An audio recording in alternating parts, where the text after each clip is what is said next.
नमस्कार, मैं हूं संजय शर्मा। आप देख रहे हैं 4 पीएम न्यूज़ नेटवर्क। अगर बड़े-बड़े बयानों से युद्ध जीते जा सकते होते तो मेरा दावा है कि अब तक हम पाकिस्तान का युद्ध जीत चुके होते। क्योंकि बयान देने में हमारे प्रधानमंत्री जी का कोई सानी नहीं है। मैं आतंकवादियों को छोड़ूँगा नहीं। ये चुनाव कश्मीर में जाके नहीं कहा उन्होंने, बिहार के चुनाव रैली में कहा। चुनावी रैली है क्योंकि चुनाव की तैयारियाँ ही टाइप की हैं, तो आतंकवादियों को चुनौती भी बिहार को। राहुल गांधी अमेरिका से आके कश्मीर पहुंच गए, प्रधानमंत्री जी वापस लौटे और बिहार पहुंच गए। चेतावनी का नतीजा क्या हुआ? गोदी मीडिया पे खबरें चल रही हैं, पाकिस्तान पानी को तरस गया, हाहाकार मच गया। कार्टून बन रहे हैं कि वहां की टंकियों में पानी खत्म हो गया, लेकिन हकीकत यह कि सिंधु नदी का एक बूंद पानी भी नहीं रुका है।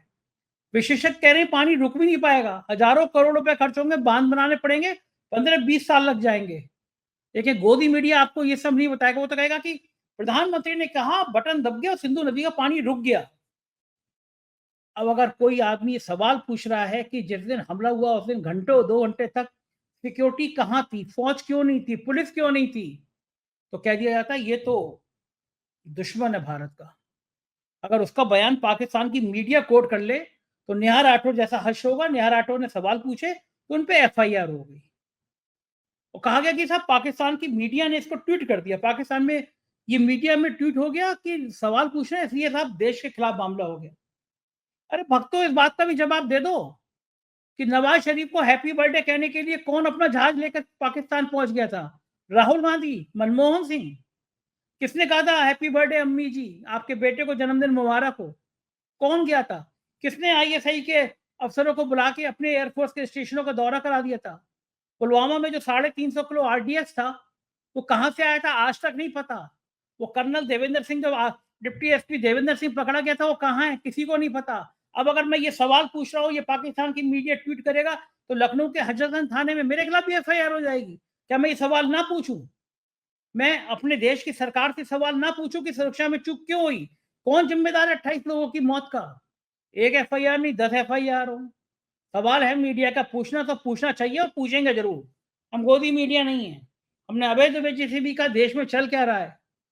एक युद्ध वहां चल रहा है, एक युद्ध यूपी में चल रहा है। एक दलित सांसद की गाड़ी पे टायर वायर फेंके, अखिलेश यादव बड़े फायर हो गए। उन्होंने कहा कि जानबूझ के और सीधा मुख्यमंत्री डीजीपी पर आरोप लगा दिया, ये लोग साजिश रच रहे हैं, निपटाना चाहते हैं। और फिर योगी सरकार के एक राज्य मंत्री, वो ऐसे मैदान में आए कि होश वक्त हो गए। कह रहे अखिलेश जी दिमाग ठीक करिए, मतलब भाव यही था, चुनाव में बता देंगे। एक एक ठाकुर गांव में अगर है ना तो उसके 100-100 वोट हैं।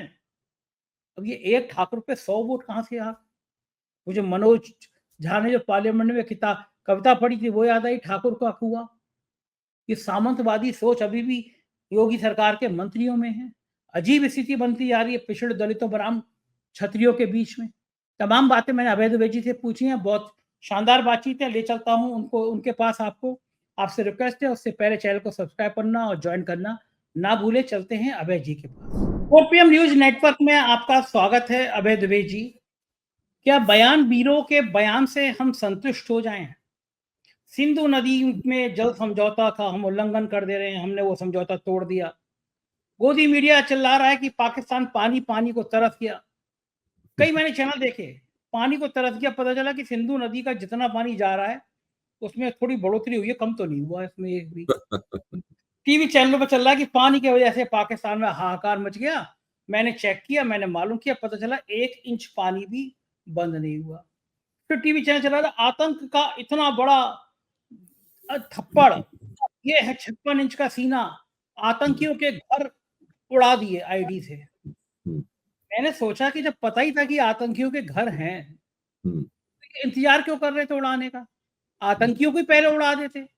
जब आपको 3 दिन में पता चल गया आतंकी हैं, उनके घर उड़ा दिए। उत्तर प्रदेश में जो बुलडोजर से घर तोड़े जाते हैं, वहां आईडी से उड़ा दिए जा रहे हैं। जितनी बातें की गई वो सब ढाक के 3 पात। बड़े बड़े बयान बिहार की चुनाव रैलियों में, हम आतंकवादियों को छोड़ेंगे नहीं, बहुत बड़ी गलती है। लोग याद कर रहे हैं कि पुलवामा में आरडीएक्स किसने रखा, आज तक पता नहीं। ये सब हो क्या रहा है देश में? प्रधानमंत्री सर्वदलीय बैठक में आना पसंद नहीं कर रहे हैं। वो उनको लग रहा है कि होगी बैठक में, बिहार की रैली ज्यादा इंपॉर्टेंट है। मल्लिकार्जुन खड़गे ने आज कहा है कि देश अब प्रैक्टिकल चाहता है, कार्रवाई चाहता है। हम तो समझौते को तैयार है, बात करने को तैयार हैं, जो मदद होगी करने को तैयार है, लेकिन प्रधानमंत्री तो बात ही नहीं करना चाहते। अब आज कल से आज तक सभी दलों ने मांग करी है कि वे संसद का विशेष सत्र बुलाया जाए। विपक्ष ने कहा हम सरकार के साथ है, इस मुद्दे पर सरकार कुछ करे तो। क्या लंबे-लंबे बड़े-बड़े बयानों से अब जी पाकिस्तान डर जाएगा, आतंकी डर जाएंगे, उनके घर उड़ाने से आतंकी डर जाएंगे। सुरक्षा में चूक कैसी हुई? जिस जगह पे आतंकी 2 महीने पहले देखी करके आ गए, सरकार को और आईबी को पता ही नहीं था कि वो रास्ता खुल गया, ऐसे-ऐसे बयान आ रहे हैं। कुछ मजाक सा नहीं लग रहा आपको सारा? देखिए, पाकिस्तान तो भारत से डरता ही है पहले से। मैं ये मानता हूं कि पाकिस्तान भारत से डरता है। पाकिस्तान भारत के खिलाफ नियमित युद्ध में यानी रेगुलर वार में नहीं जाना चाहता, क्योंकि उसकी हैसियत नहीं है कि भारत के साथ रेगुलर वार में भारत से रेगुलर वार में निपट सके। जिस तरह भारत चीन के साथ नियमित युद्ध में नहीं जाना चाहता, उसी तरह पाकिस्तान भारत के साथ नियमित युद्ध में नहीं जाना चाहता। अभी अभी मेजर जनरल दिलावर सिंह ने साफ तौर पे एक बातचीट में कहा है, स्वीकार किया है, जो कि कश्मीर में 1999 से लेकर 2004 तक तैनात रहे और वो एंटी टेररिस्ट ऑपरेशंस के एक्सपर्ट माने जाते थे। उन्होंने साफ तौर पे कहा कि भारत रक्षा तैयारियों में पाकिस्तान से आगे है और चीन से पीछे है, और पाकिस्तान के ऊपर भारत की श्रेष्ठता लंबे अरसे तक चलने वाली है, और चीन के मुकाबले भारत की जो कमतरी है वो भी लंबे अरसे तक चलने वाली है। बिल्कुल बिल्कुल ये एक स्पष्ट बात है, और इसको बात को देश की आम जनता भी अच्छी तरह समझती है। आम जनता जानती है कि जितनी भी छाती ठोकी जाती है सारी पाकिस्तान के खिलाफ ठोकी जाती है, इसलिए ठोकी जाती है कि पाकिस्तान पहले से ही घबराया हुआ है, एक आपका कमजोर प्रतिद्वंदी है। इसीलिए पाकिस्तान यहां पर आतंकवादी भेजता है, एक तरह से भारत के खिलाफ खुफिया और छापामार युद्ध चलाता है पाकिस्तान। चीन तो भारत में कोई आतंकवादी नहीं भेजता, इसलिए भेजता तो चीन को उसकी आवश्यकता नहीं। चीन जानता है कि हमारा कोई नहीं बिगाड़ सकता, हम भारत की जमीन दाब सकते हैं, भारत हमारी जमीन नहीं दाब सकता। उसने दाब रखी है लद्दाख में, हम उसके साथ आर्थिक संबंध ठीक करने में लगे हुए हैं। पाकिस्तान जानता है कि भारत ने एक बार इंदिरा गांधी के नेतृत्व में उसके 2 टुकड़े कर दिए थे, एक पूर्वी और पश्चिमी पाकिस्तान था, पाकिस्तान एक ही रह गया, पूर्वी पाकिस्तान बांग्लादेश हो गया। उस दिन के बाद से पाकिस्तान ने तय किया था कि हम भारत से इसका बदला लेंगे। उसने कहा कश्मीर में हम धीरे धीरे करके कश्मीर में धीरे धीरे करके हम रक्तपात करेंगे और भारत का खून जो है कश्मीर के जरिए निकालेंगे। ये पाकिस्तान ने कसम खाई थी, इसीलिए वहां पर आतंकवाद को लगातार बढ़ावा मिल रहा है। तो पहली बात तो यह है कि पाकिस्तान के ऊपर भारत हमला करेगा कि नहीं करेगा, क्या नहीं करेगा, ये सब भारत का अपना निर्णय है। भारत जिस दिन हमला करना चाहेगा और ये चाहेगा कि हम पाकिस्तान के ज्यादा हिस्से को दबोच लें, आधे से ज्यादा पाक अधिकृत कश्मीर हासिल कर लें, क्या कर लें, ये सब भारत अपने विकल्पों पर विचार करके ऐसा कर सकता है। भारत के पास ताकत भी है, पहली बात। दूसरी बात, जहां तक सिंधु जल समझौते का सवाल है, सिंधु जल समझौते में तो भारत के पास ये तकनीकी और व्यवहारिक क्षमता ही नहीं है कि वो सिंधु के पानी को पाकिस्तान जाने से रोक सके। ये बात सभी विशेषज्ञों ने स्पष्ट रूप से कह दी है, इसमें किसी लफ्फाजी की जरूरत नहीं है, ये एक तकनीकी मामला है। अभी स्थिति क्या है कि झेलम का पानी भारत ने रोका हुआ था, भारत के जो रिजर्वायर्स थे, जलाशय थे, उनमें उस पानी को उन्होंने छोड़ा, तो वो पाकिस्तान के इलाकों में उससे फ्लड आ गई। अभी 1-2 दिन पहले की बात है, तो पाकिस्तान ने इसकी भी शिकायत की है। दिक्कत की बात यह है कि सिंधु के पानी को रोकने के लिए भारत को जिन विशाल बांधों और रिजर्वायर्स की, बड़े बड़े जलाशयों की आवश्यकता पड़ेगी, उसको बनाने में 10 से 20 साल लगेंगे और बिलियंस ऑफ डॉलर की रकम उसमें खर्च होगी। तो भारत ने जो कदम उठाया है कि हम सिंधु जल समझौते को मुलतवी करते हैं, सस्पेंड करते हैं, वो दरअसल एक टोकन, सांकेतिक कदम है, और पाकिस्तान इस बात को जानता है, इसलिए पाकिस्तान को इसकी कोई फिक्र नहीं है। तो इसलिए ये अच्छा, दूसरी खास बात यह है कि इतना ज्यादा इसके ऊपर सामग्री प्रकाशित हो रही है कि कम से कम पढ़े लिखे समझदार सब लोग इस बात को जान गए हैं। गोदी मीडिया कितनी भी उछलकूद मचाए, उसकी उछलकूद बंदरों की उछलकूद से ज्यादा नहीं है। देखिए, 2 तरह के मीडिया हस्तक्षेप होते हैं। एक मीडिया हस्तक्षेप होता है, इसमें मीडिया जनता को भ्रमित कर देता है, और एक मीडिया हस्तक्षेप ये होता है जिसमें जनता एक कान से सुन के दूसरे कान से भी निकालती, इसी कान से टकरा के लौट जाता है, क्योंकि पब्लिक जानती है कि सब टोटल पूरी बकवास हो रही है। तो इस वक्त मीडिया जो कह रहा है इस सवाल के ऊपर, वो विशुद्ध बकवास है। कोई उत्तेजित नहीं है, कोई गुस्से में नहीं है। गुस्से में लोग हैं, मतलब कोई नहीं चाहता कि सरकार उल जलूल कदम उठा के पाकिस्तान के खिलाफ युद्ध छेड़ दे। अच्छा, ये बार बार बात कही जा रही है कि पाकिस्तान की अर्थव्यवस्था तबाह हो जाएगी। अरे पाकिस्तान की अर्थव्यवस्था तो पहले से ही तबाह है, वो तो और बुरी तरह तबाह हो ही जाएगी पाकिस्तान की अर्थव्यवस्था। यहां सवाल दूसरा है, युद्ध छेड़ने पर भारत की अर्थव्यवस्था को कितना नुकसान होगा। जब आप ट्रंप के टैरिफ वार से घबराए हुए हैं, ट्रंप ने जो टैरिफ की मिसाइलें दागी हैं, उससे ही अंदाजे लग रहे हैं कि भाई इतने बिलियन डॉलर का नुकसान हो गया, दवाओं पर टैरिफ बढ़ा दिया, इतने बिलियन डॉलर नुकसान हो गया, स्टील पर बढ़ा दिया, इतने बिलियन का हो गया, एल्युमिनियम पर बढ़ा दिया, इतने बिलियन का हो गया। जब ये जब हिसाब किताब लग रहे हैं, उस स्थिति में जब पाकिस्तान से युद्ध अगर होगा तो बड़े पैमाने पर रुपया खर्च होगा। दूसरी बात, अभी टीवी के ऊपर जनरल बख्शी जैसे सरकार के समर्थक हैं, मोदी जी के प्रशंसक हैं, वो बाकायदा चिल्ला के ये कह रहे हैं कि कोविड के जमाने से अब तक 1,80,000 कम सिपाहियों की भर्ती हुई है सेना में। खुद वायुसेना अध्यक्ष कह चुके हैं भारत के कि वायुसेना में 1,000 युद्धक विमानों की कमी है। जो विमान उनके हैं वो सब पुराने पड़ चुके हैं, वो फेज आउट हो रहे हैं। जब थल सेना और वायुसेना आपकी तैयार नहीं है, वॉर रेडी नहीं है जो पूरी तरीके से, तो भारत उस स्थिति में युद्ध करने की हिमाकत क्यों करेगा। तो ये सब कुछ जो हो रहा है, ये सब बिल्कुल बेकार की बातें हैं। मुझे तो ये भी लगता है कि शायद सरकार में एक कहीं कुछ तरह की चिंता भी है कि जो मीडिया में सब जो हो रहा है, इससे लोगों की अपेक्षाएं इतनी ज्यादा तो नहीं बढ़ जाएंगी कि जब हम सर्जिकल स्ट्राइक करेंगे या कोई और कदम उठाएंगे तो लोग कहेंगे ये क्या किए, कबूतर मार के चले आए। सही बात है। देखिए, उड़ी की और बालाकोट स्ट्राइक जो उन्होंने की थी ना, उस स्ट्राइक के ऊपर जो देश के प्रमुख सुरक्षा सलाहकार हैं, आप उनका वक्तव्य देखिए जो आज छप रहे हैं, तो तब की बात नहीं कह रहा हूं।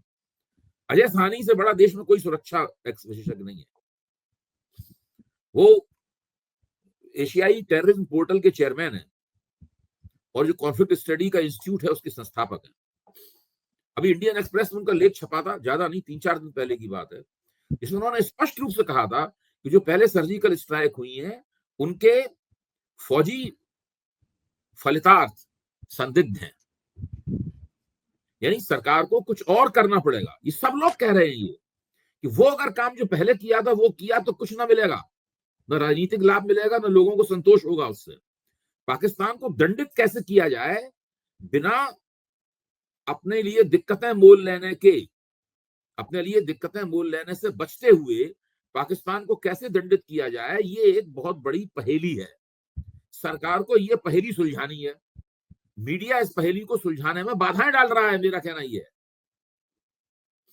तो मीडिया में जो उछल कूद मची हुई है, इस तरह की बातें की जा रही हैं कि सब वो उनके लोग अपने अफसरों, अपने परिवार वालों को विदेश भेज रहे हैं विशेष प्लेन से, और पाकिस्तान थर-थर कांप रहा है, उनकी हाजत रुकी हुई है। मतलब इस तरह की जो बातें कही जा रही हैं, ये सब बातें बहुत ही सस्ते किस्म की, सतही और स्थूल बातें हैं। इन बातों से कोई भी देश में प्रभावित नहीं है। ये उसी तरह का मनोरंजन है कि इसमें कोई घटिया किस्म का एक कॉमिक गाना गा दे टीवी के ऊपर तो लोग खुश हो जाएं उसको गा के, और उसके बाद 15-20 मिनट के बाद उसको भूल जाएंगे वो, क्योंकि अच्छा गाना ही लोगों को याद रहता है, खराब गाना लोगों को याद नहीं रहता। तो मैं इसलिए नहीं कह रहा हूं कि जो मीडिया पे हो रहा है इससे न बीजेपी को कोई राजनीतिक लाभ हो रहा है, न राष्ट्रवादी भावनाओं को कोई ऐसा कोई उछाल उसके अंदर आ रहा है। लोगों में गुस्सा है, लेकिन गुस्से का मतलब ये नहीं है कि लोग गुस्से में अपनी अकल को ताक पर रख चुके हैं, ऐसी कोई बात नहीं है।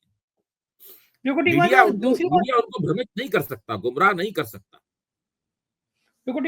दूसरी तरफ एक बड़ा मुद्दा ये है, अगर हम ये कह रहे हैं कि वहां सिक्योरिटी लैब्स था, सरकार को क्यों नहीं पता था, इंटेलिजेंस को क्यों नहीं पता था, क्या को हजारों करोड़ रुपए इंटेलिजेंस पे खर्च किए जाते हैं, तो क्या ये देशद्रोह है? हमें सवाल पूछने का हक नहीं है? अगर मैंने सवाल ये पूछा और पाकिस्तान की मीडिया ने मेरा सवाल कोट कर दिया तो मैं अपराधी हो गया। नेहा सिंह राठौर एक बहुत लोकप्रिय गायिका हैं। उन्होंने सवाल पूछे और कोई भी सवाल ऐसा नहीं था जो देश का विरोध में हो। अगर सरकार से सवाल पूछना, मोदी सरकार नहीं है, मोदी देश नहीं है, देश इससे कहीं मोदी से कहीं बड़ा है। वो नेहा राठौर के बयान को पाकिस्तान के मीडिया ने कहीं कोड कर दिया, साहब तुरंत लखनऊ में एफआईआर दर्ज हो गई। एक फटेहाल टाइप के कवि हैं जिनको कोई पूछता नहीं था, वो कवि जी गए और फोटो खिंचाया उन्होंने और नेहा राठौर पे उन्हें एफआईआर हो गई कि साहब इनके इनके ट्वीट करने से बड़ा सामाजिक सद्भाव बिगड़ गया। बीजेपी के प्रवक्ता का सुन रहा था मैं, जो पहले एंकर रिपोर्टर था, जो बंदर की तरह नाचता रहता था अन्ना गोस्वामी के यहाँ, अब वो भाजपा का प्रवक्ता हो गया है। वो कह रहा था कि आप देखिए बीजेपी के किसी नेता का बयान तो कोट नहीं किया, ये पाकिस्तान ने, ये विपक्ष के नेताओं के बयान कोट कर रहे हैं। अगर विपक्ष के नेता कह रहे हैं कि पाक ये बताना चाहिए कि हमले में सिक्योरिटी कहाँ थी, किसकी जिम्मेदारी है ये, तो हम ये सवाल पूछना देशद्रोह हो गया। नेहा राठौर ने इतना पूछ लिया तो देशद्रोह हो गया। कौन से जमाने में चले गए हैं ये लोग, इनकी आंखों पे संजय जी, पट्टी। पाकिस्तान का स्पष्ट आरोप है कि भारत ने ये नूरा कुश्ती लड़ी है। उनके उप प्रधानमंत्री ने प्रेस कॉन्फ्रेंस में, जो प्रेस कॉन्फ्रेंस बहुत आसानी के साथ सोशल मीडिया पर उपलब्ध है, उसमें साफ तौर पर कहा है कि सवाल उठाया है, क्या ये नूरा कुश्ती तो नहीं है? क्या लगाया है उन्होंने, क्या ये नूरा कुश्ती तो नहीं है? अच्छा, पाकिस्तान ये कह रहा है तो उसके ऊपर यकीन करने की आवश्यकता नहीं है। हमें अपनी सरकार पे यकीन है, मैं यहां से चलता हूं, लेकिन सरकार को हमारे यकीन के साथ इंसाफ करना होगा ना। बिल्कुल ठीक बात। हमारा यकीन अंधभक्त का यकीन नहीं है, हमारा यकीन एक मूर्ख व्यक्ति का यकीन नहीं है, हमारा यकीन एक एक तर्कपूर्ण यकीन होना चाहिए ना। हमें भरोसा होना चाहिए कि जिस चीज पे हम यकीन कर रहे हैं वो सही है। तो सरकार को चाहिए कि वो ये बताए कि हमारे ये क्यों हुआ, सुरक्षा जो में समस्या हुई, आखिरकार वो कौन सी परिस्थितियां हैं जिनकी वजह से हमारी जो इंटेलिजेंस एजेंसियां हैं उनको ये जानकारियां मिलनी आजकल बंद हो गई। उनके जो उनके जो मुखबिर थे, जहां से उनको जानकारियां मिलती हैं, उनका नेटवर्क भंग क्यों हो गया है? ये एक बहुत बड़ा सवाल है। जहां तक मुझे पता है कि जब पिछला चुनाव हुआ तो चुनाव के दौरान जो बकरवाल गुजर थे, उन बकरवाल गुजर भारतीय फौज के फ्रंट लाइन मुखबिर थे। उन्होंने सबसे पहले बताया था कि कारगिल में वहां पर बंकरों में लोग बैठे हुए हैं हथियार लिए हुए, और वो भारतीय फौज उनका बाकायदा अपने जासूसों की तरह उनका इस्तेमाल करती थी। वो भेड़ें चराने जाते थे, आदिवासी हैं, मुसलमान आदिवासी हैं, और वहां से मिलता था, और मिलिट्री अपने विशेष जो उनका कोष होता है उससे उनको देती दिलाती भी थी उनको। सब लोग इस बात को जानते हैं, यही तरीका होता है। इस बार चुनाव में उन्होंने क्या किया कि जो परिसीमन हुआ उस परिसीमन में बकरवाल गुजरों की सीटें तो 4 कर दी, और पहाड़ी हिंदुओं की जो ऊंची जात के हैं उनको एसटी का दर्जा दे दिया, उनकी सीटें 6 कर दी। ये देख के बकरवाल गुजर नाराज हो गए कि भाई हमारी पैर पे पैर रख रहे हैं। और जो स्वाभाविक रूप से वो भारतीय फौज के जो इन्फॉर्मर बने हुए थे, वो कम वो उनमें अनमनापन आ गया। अब वो उस तरह से नहीं आपको सूचनाएं देते हैं। अच्छा, दूसरे बार-बार ये लोगों ने ये बयान दिए कि सब बस्ती ठीक है, सब ठीक है, पर्यटक बढ़ रहे हैं, इतना ज्यादा बोले हैं, इतना ज्यादा अपने मुंह मियां मिट्ठू बने हैं कि उससे पूरे सतर्कता में एक ढीलापन आ गया। आमतौर पर माहौल ढीलापन आ गया। बीजेपी वाले खुद ही झूठ बोलते रहे और खुद ही उस झूठ पे यकीन करने लगे, और इसका असर सभी जगह तरफ हुआ। प्रशासन पे हुआ इसका असर सुरक्षा बलों पे हुआ, इसका असर इंटेलिजेंस एजेंसियों पर भी हुआ। इस प्रक्रिया में एक चौतरफा ढील हो गई, और उस चौतरफा ढील का नतीजा यह है कि पहले हमेशा केवल घाटी में ही आतंकवादी होते थे, अब आतंकवादी घाटी में भी हैं, आतंकवादी घटनाएं घाटी में भी हो रही हैं और जम्मू में हो रही हैं, क्योंकि पहले जम्मू में आतंकवादी घटनाएं ना के बराबर होती। यानी आतंकवाद पहले, सरकार के इस रवैये के कारण आतंकवाद पहले से बढ़ गया है। इसकी जिम्मेदारी सिर्फ 3 लोगों के ऊपर है। पहले व्यक्ति का नाम है नरेंद्र मोदी, दूसरे का नाम है अमित शाह, तीसरे का नाम है मनोज सिन्हा। और इन तीनों को चाहिए कि वो जवाब दे। जनता की अदालत में ये तीनों खड़े हुए, जवाब कोई देने को तैयार नहीं है तीनों में से। जी, जवाब कोई देगा भी नहीं, मुझे लग रहा है। लेकिन ये जो बाकी विपक्ष की मांग है कि संसद का विशेष सत्र बुलाना चाहिए, ये मांग तो जायज है। पार्लियामेंट लोकतंत्र आप का सोचिए सबसे बड़ा जीएसटी के ऊपर, अरे भाई जीएसटी कोई राष्ट्रीय संकट थोड़ी ना था। हाँ, सही बात। रात के जीएसटी 12 के बजे तक ऊपर आप सोचिए ना, जीएसटी कोई नेशनल क्राइसिस थी? जब जीएसटी पे आप विशेष अधिवेशन बुला सकते हैं, पूरी रात चल तो आप सकते हैं। मतलब और इस बात पर नहीं बुला सकते विशेष अधिवेशन, कमाल ही हो गया। सारा विपक्ष आपसे कह रहा है कि हम आपके साथ हैं, एक तस्वीर तो खिंचा लेती है उसके साथ खड़े होकर, विपक्ष के साथ। भाई सारा विपक्ष कह रहा है कि देखिए स्थिति यह है कि ऐसी संकट की घड़ियों में लोग मतभेद भूल जाते हैं।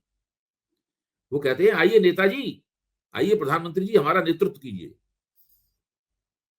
प्रधानमंत्री दूर रहते हैं किसी भी इस तरह की गतिविधि से। वो केवल कैप्टिव ऑडियंस जो है ना, यानी जो पहले से बुलाई गई इस तरह की ऑडियंस पलट के पूछ ना दे कुछ, ऐसी ऐसी ऑडियंस के सामने, ऐसे दर्शक वर्ग के सामने बोलना पसंद करते हैं। बिहार रैली में भी बसों भर के लाए गए इस तरह के दर्शक थे, कुछ का काम तो पेशा ही है मोदी मोदी चिल्लाना। और मन की बात में भी ऐसा ही होता है, मन की बात में तो ऑडियंस सामने होता ही नहीं है। वो तो वन हाँ वे तो है। इस तरीके ऐसी ऑडियंस के सामने बोलना पसंद करते हैं। संपत संपत सरल है, बहुत बढ़िया कवि, हास्य के। हम्म, जी। मैं अन्यथा नाले कोई भक्त मेरी बात का, मैं उस कवि की लाइन याद आ गई मुझे, तो मैं कह दे रहा हूँ, मतलब बुरा ना माने कोई, मैं व्यक्ति का सबले वैसे भी नहीं करता हूँ, लेकिन हम्म, बात याद आ गई। उन्होंने संपत सरल ने कहा कि शादी समय पे रह के कर लेते रहनी चाहिए, शादी हम्म। समय पे कर लेनी चाहिए, वरना मन की बात भी रेडियो पर सुनानी पड़ती है। प्रेम की बहन की बात ही कोई अन्यथा ना ले। हम्म, लेकिन गजब गजब सरकार चल रही है। हम्म। ईडी के दफ्तर में आग लग जा रही है। राहुल चौकसी, नीरव मोदी, विजय माल्या, बताया जाता है इन सबकी फाइलें जल गई। हर उस यानी बंदे की इस पे सरकार घेरी जाती है, हर उस बंदे पे इस पे सरकार घेरी जाती है, उसकी फाइलें जल चुकी हैं। उसकी फाइलें जल गई। अब ईडी अदालत में यही कहेगी साहब हमारे पास तो कोई रिकॉर्ड ही नहीं है। अबे जी, होता ये था, हमने देखा था, हमने रिपोर्ट भी किया था, जब कोई जिले का कलेक्टर का ट्रांसफर होता था, उस रात को फाइलें जला दी जाती थी जिसमें कुछ संदेह हो। कई दफ्तर हमने ऐसे देखे जहाँ घोटाले की फाइल रखी जाती थी, भाई लोग बड़ी लाखों रुपए की रकम खर्च करते थे, आग लग जाती थी। हम्म, प्रधानमंत्री की कुर्सी सितंबर के बाद रहेगी नहीं रहेगी, इसकी चर्चा बहुत है कि सितंबर में भाई साहब 75 साल के हो जाएंगे। उनका नियम है कि मार्गदर्शक मंडल में चले जाना चाहिए, संघ का दबाव अलग है। ऐसे में अगर चले गए तो जो फाइलें हैं, ये फाइलें जिन्न बन के, भूत बन के पीछे ना करें। लोग कह रहे हैं इन फाइलों में आग लग गई। अब आराम से चौकसी भाई साहब, विजय माल्या जी, परम आदरणीय विजय माल्या जी, नीरव मोदी बड़े खुश होंगे, फाइलें जल गई इनकी। कितने तकदीर वाले लोग होते होंगे ना जिनकी फाइलें जल जाती होंगी। तकदीर बनाई जाती है संजय जी। ये तकदीर जो है ना वो अचानक बनाई जाती है। मुझे तो यही लगता है कि इतनी महत्वपूर्ण फाइलें कैसे जल जाती हैं, ये भी एक सवाल है। इसकी बहुत ही गंभीर जांच पड़ताल होना चाहिए, और ये सरकार कोई जांच पड़ताल वगैरह करती नहीं है किसी भी चीज की। भाई कुछ हम तो जांच पड़ताल इसकी भी होनी चाहिए कि वहां पर आतंकवादी कैसे आए, और आतंकवादी घटना करके वो चले गए, उसके 2 घंटे तक वहां पुलिस नहीं पहुंची, सुरक्षा बल नहीं पहुंचे। ये कोई छोटी मोटी बात है, और ये सरकार इसके ऊपर चुप्पी साधे बैठी हुई है। जो खुद जिम्मेदार है वो जिम्मेदारों को तलाश रहे हैं।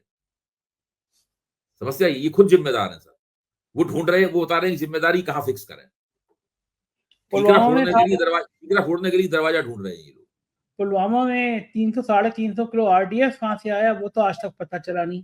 वो डिप्टी एसपी देवेंद्र सिंह कहाँ चला गया, उसका आज तक पता नहीं। वो जांच रिपोर्ट का आज तक पता नहीं। हम लोगों ने आईएसआई के आदमी को अपने एयरफोर्स के स्टेशन और घुमा दिए जांच के नाम पर, ये पहली बार ऐसा हुआ। अब तो अगर लोग कह रहे हैं कि साहब नेहा राठौर का ट्वीट विपक्ष पाकिस्तान ने कर दिया, गुनाह हो गया।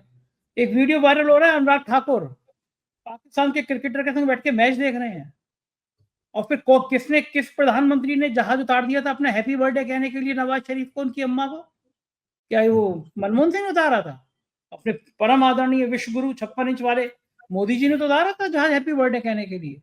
उन्हीं के तो भाई साहब ये कुकर्म कर रहे हैं।